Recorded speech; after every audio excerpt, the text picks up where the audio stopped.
First of all, welcome, and welcome to our new facility. And this is our first press conference in our new facility. And it's a great event to announce that we are about to add men's soccer for the 2015 season. This has been a university-wide decision. I want to make that clear. I've talked to the faculty, talked to the faculty athletic rep, talked to the AD, obviously. Talked to a lot of different people, a lot of prospective students, and I think this is a real welcome addition to an already really bright spot at this university. I have to tell you, in a very short time, it became clear to me that athletics is a real point of pride for Eastern Oregon University. We recruit students, we retain them at a higher rate, we graduate them at a higher rate, they have good GPAs. This is a good program for Eastern Oregon University. The students represent us well. It's community entertainment.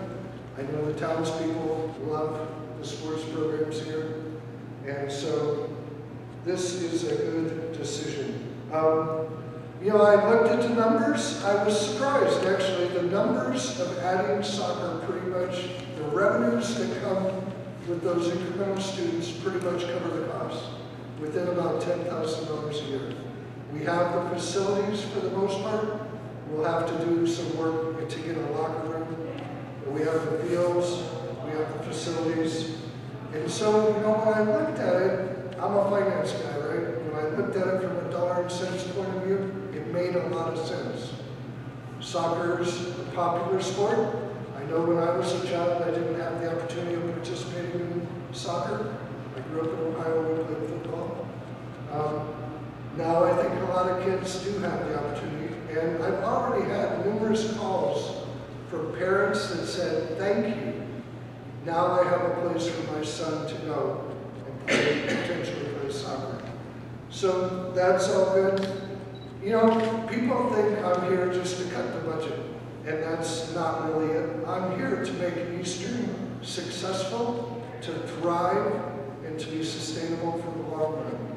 And I think men's soccer is part of that. You know, it's going to help us recruit students. It's going to help us reach out to some different populations. I've talked a lot about the Latino populations in Eastern Oregon. I think soccer is a point of pride for them. In fact, I was looking on the web last night. You know, Riverside High School in Boardman had a lot of the state all-star soccer players. McLaughlin High School in Milton Freewater, again, same thing. So I think, you know, this is part of Eastern Oregon serving the region, giving back to the region, and it's part of the future for Eastern Oregon University. I talked about retention. I talked about attracting a diverse student population. Athletics does all of that, and some for this university. So I'm very happy about this. I've gotten applause from the faculty on this decision. I talked to the faculty athletic rep. He's very supportive. So I think this is a good decision for Eastern. We're here for the long run. This program will help that, make that point. So with that, I'm going to introduce Angie Weissenfluth. I probably got your name, but and she'll tell you some more. We're really excited about adding men's soccer to our sports offerings.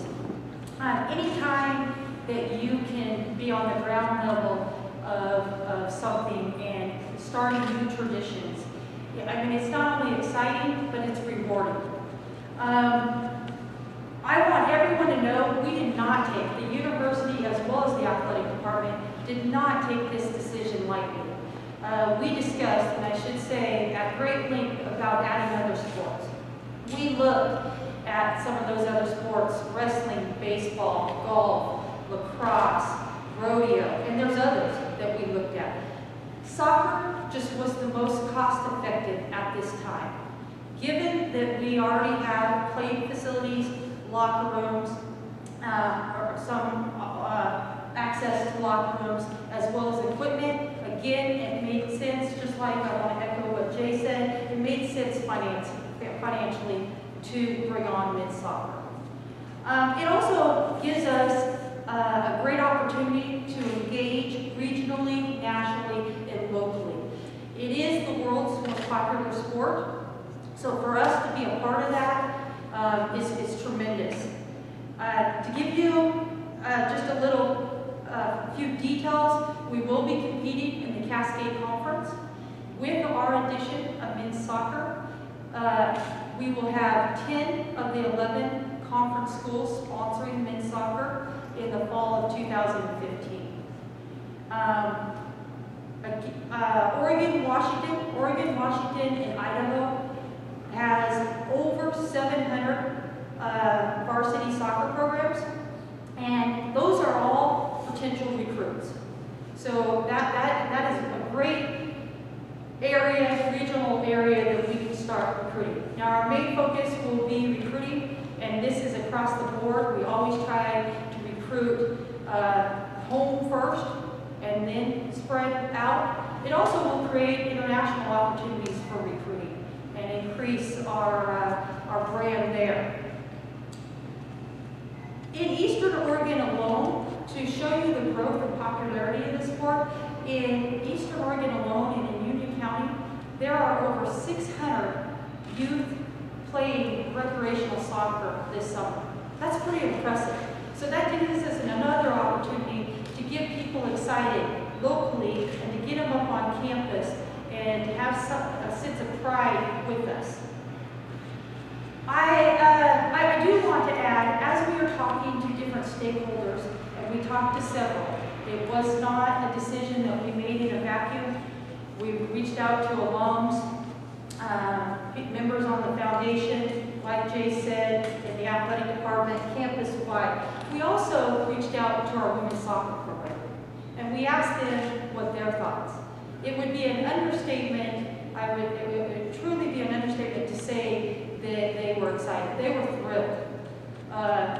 They're excited about having their counterpart on campus next fall. And as the women's basketball coach, I can speak a little bit on that. I know and I have seen the value over the years of having your counter sport with you, the camaraderie that are amongst the programs is unique and very special. So again, we're just excited. We're adding opportunities, but we're also enhancing our female athlete student experience. Some of the details, our top priority right now, and we got to get after this, our top priority will be to hire a head coach. We're going to open it up in early September with the hopes and the goal of having a coach on board by middle of October and at the end of November at the latest. This coach is going to have to be ready to hit the ground running in the recruiting efforts. To recruit 26 new bodies to a team, that is no small task. So we will open it up for a national search. It will be a national search.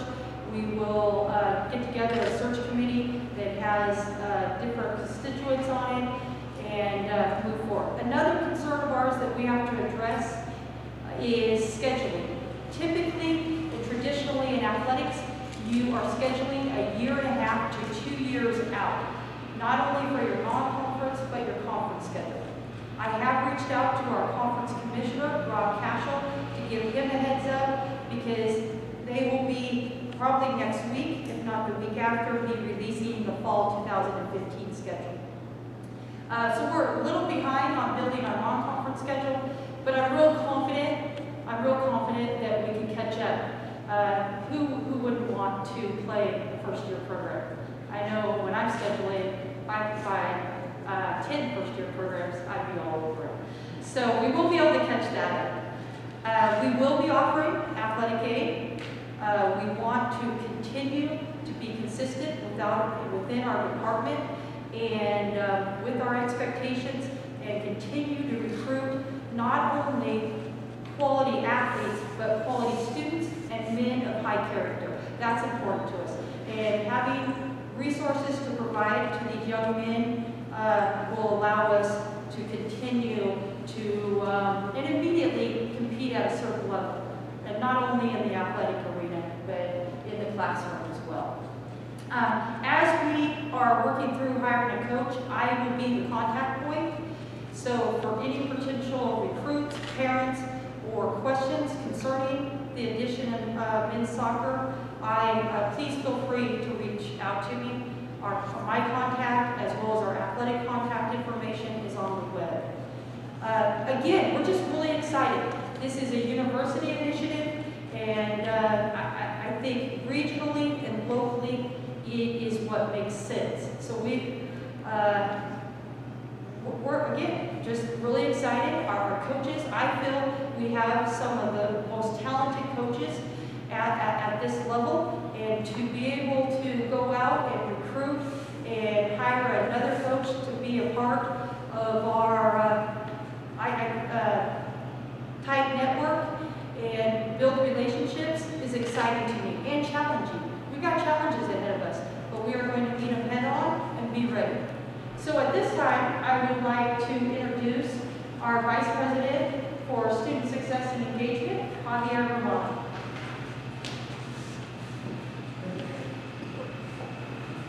I'd like to frame this a little bit differently, if I may. The environment of public higher education in Oregon is shifting. We will, as you know, have a new Board of Trustees joining us next year. Eastern Oregon is the state's only rural university dedicated to first generation, becoming more multicultural students in the region and in the state. That makes us distinctive and unique. When you look at the changing landscape and you look at the changing demographics of Eastern Oregon, there's some realities to be had from Ontario to Hermiston and beyond. It is becoming a largely and becoming more largely Latino and multicultural environment. That being said, as we look at the future of Eastern Oregon, we're asking ourselves the question, how are we poised for the future of Oregon public higher education? This soccer program allows us access and option to populations that we have never had access to historically. 24 to 26 young men coming to Eastern Oregon who otherwise would not be looking at us historically. We know that eventually family members will be excited about us. We know that others will be excited about us. But more importantly, we're going to impact not only Eastern Oregon, but the Tri-States region. And we will build on that success to grow broader in our recruitment strategies. When I think about soccer and its impact on the regional stage, on the national stage, and dare I say on the international stage, I suspect at some juncture there will be international students also interested in men's intercollegiate soccer. So ours is not just a short-term endeavor, but a long-term vision. As we look at Eastern Oregon, not just today and tomorrow, but its future as the state is changing, as Eastern Oregon is changing, as the Tri-States region is changing. It is no surprise, for example, that our new admissions counselors are bilingual. That's in keeping with how the demographics are shifting in Eastern Oregon. We will continue to respond to the needs of the environment. As you can imagine, the campus life aspect of soccer is going to be very exciting. Say nothing of retention efforts, say nothing of youth modeling younger youth. This spring, I had the opportunity to speak to 300 middle school students in Gilbert Hall. And those students are, in many respects, the future of Oregon and Eastern Oregon. And that population looked more like me than I was prepared to acknowledge. And in fact, I had to speak in both English and Spanish, which was fascinating. And those youngsters said to me, "Do you have soccer?" "Not yet. Maybe down the road." Little did I know that that down the road came much sooner than even I could have imagined. So we're excited. We're giving our admissions counselors new tools. We're giving our campus new vibrancy, new life. But more importantly, we're saying to Eastern Oregon, see some weather. And we're geared for the future. And that's something that I'm excited about and something our community is very excited about. I think the three of us are prepared to take your questions as you may.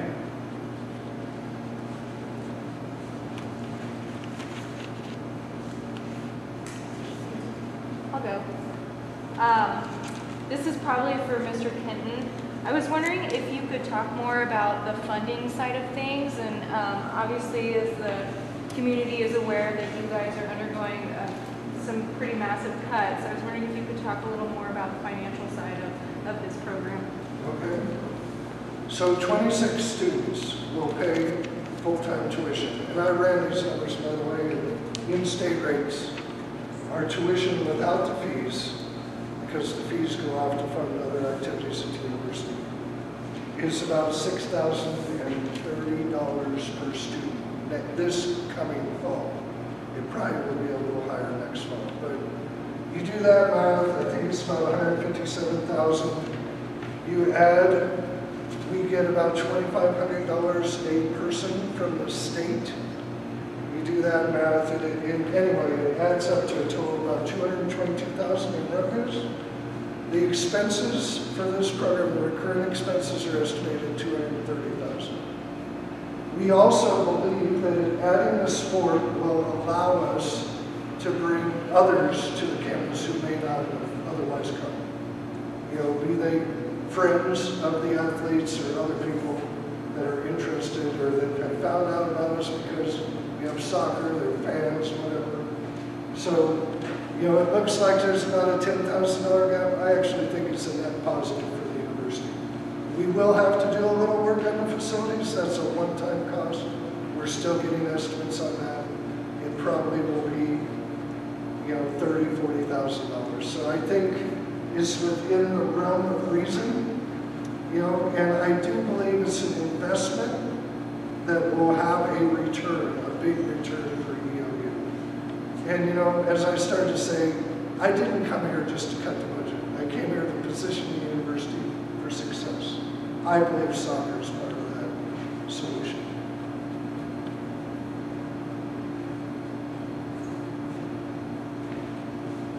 This question's for Angie.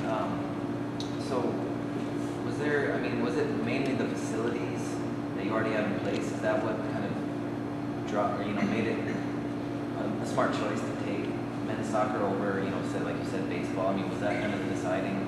It did. It was the driving factor. Anything with the cost and balancing the budget and making the revenues with the expenditures was most critical.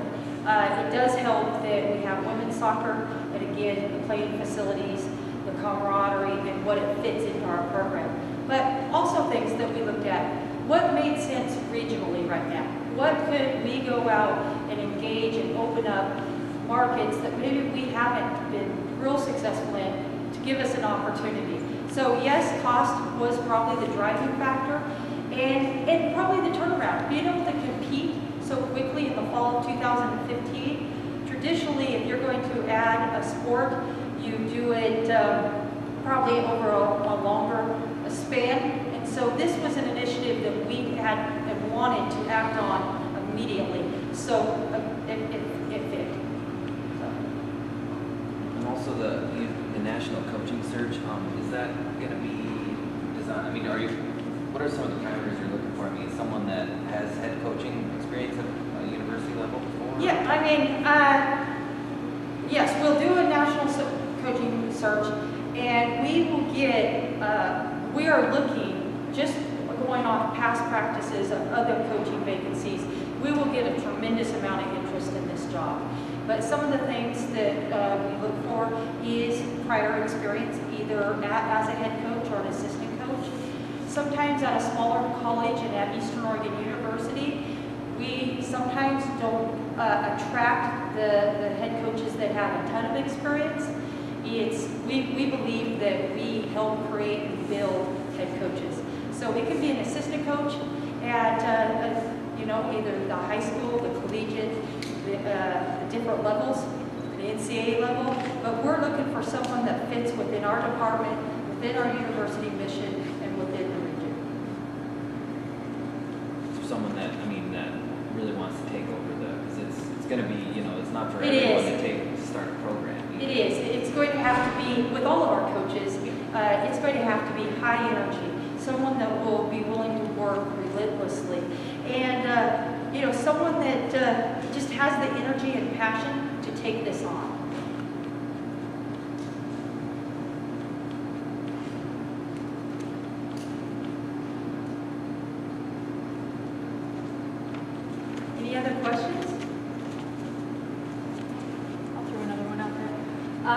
So I don't know which of you, probably not Angie, but which of you might want to answer this, but I was kind of curious, with enrollment not necessarily meeting expectations the last couple of years, do you guys think that implementing this program might help those enrollment numbers increase? I can probably take the first stab at it. 24 to 26 new students will make a difference, particularly in light of the collateral recruitment that will come with that. But that by itself isn't the solution. Let me step back a little bit. One of the things that we're going to be doing strategically is re-engaging Eastern Oregon, and from the south to the north. It's not lost on me that institutions such as Boise State and Washington State have made inroads on our historical territory. And this initiative and other initiatives will allow us to get back into the game and go after students who should be coming to Eastern Oregon, but who are vying for different institutions. So it's not lost on me that it's a match out there. And one of the things that we need to be doing differently is really thinking about who do we serve, how do we serve them, and what is the right academic fit and cultural fit with this institution. And so it's not surprising that we are really marshaling our resources this year to re-engage Eastern Oregon and parts of Washington in a way that we haven't done historically. We've said to California, not now. We'll be back down the road, but when we're back, you'll know we're back. And so you're also going to hear a different level of institutional self-confidence. Let's not forget, and this was tied to your earlier question, as you talked about economic stressors, public higher education in the country is stressed. From South Carolina to Texas to Arkansas, public higher education is having to re-engage itself and redefine who it serves and why it serves it. And so that conversation is no different here in Oregon, but you can't cut your way to excellence. There comes a point in time where you have to take a critical look at yourself and ask the question, what are you good at? And where do you move forward with that? And in intercollegiate athletics, we have success, not just numerically, but also in student retention. So we're building on that success for our future. There is one thing that we have not spoke about, and that is how we are going to be in compliance and tackle Title IX. So I do want to just make a couple comments about Title IX and where we're at on that. Title IX, there is different areas and prongs of Title IX. It's not only the proportionality, that's just one area of Title IX is the proportionality of male and female opportunities, providing male and female opportunities. But there's what we call a laundry list of things that you need to be in compliance, and that's anywhere from providing equitable facilities, access to coaches, scholarships, and so forth. But proportionality is a big part of it. And there's three prongs on the proportionality of Title IX. It is if it mirrors your student body, a male and female ratio, if you are showing a continuing effort of adding and addressing the needs of your underrepresented gender, and that would be female in our case. If you're continuing to build on your program offerings. And then the last one is accommodating the interest and talent level. So we will shortly will be offering or conducting, should I say, not offering, conducting an interest and survey, an interest and ability survey to our female, not just student athletes, but our female students on campus to see what our next step is to building or adding a women's sport. And it doesn't always have to be adding a sport. It can be increasing your current roster management. You can be in compliance and meet Title IX's needs and recommendations in a lot of various ways. We have always been, my predecessor, Rob Cashel, he took Title IX very serious. Eastern Oregon University has done a tremendous job. I've been here 20 plus years, and it's always been a focal point of our university, and that will continue. we will always be mindful and be looking on not only for what's best and serves our female student athletes, but what serves our general population and all of our students, and how we can grow our enrollment. So I just wanted to touch base on Title IX. And the last thing that I'd like to leave you with is this is just the beginning. We will always and continually look for opportunities to grow our enrollment and our growth, as well as engage our students on campus. So we will continually evaluate, not only in our tenure, but in the future, of what is our capacity and what we should be doing. So thank you. We appreciate you coming out and showing support. Again, we are all excited, and now we've got to get to work hiring a coach and scheduling and get this underway. So thanks again. Appreciate your time.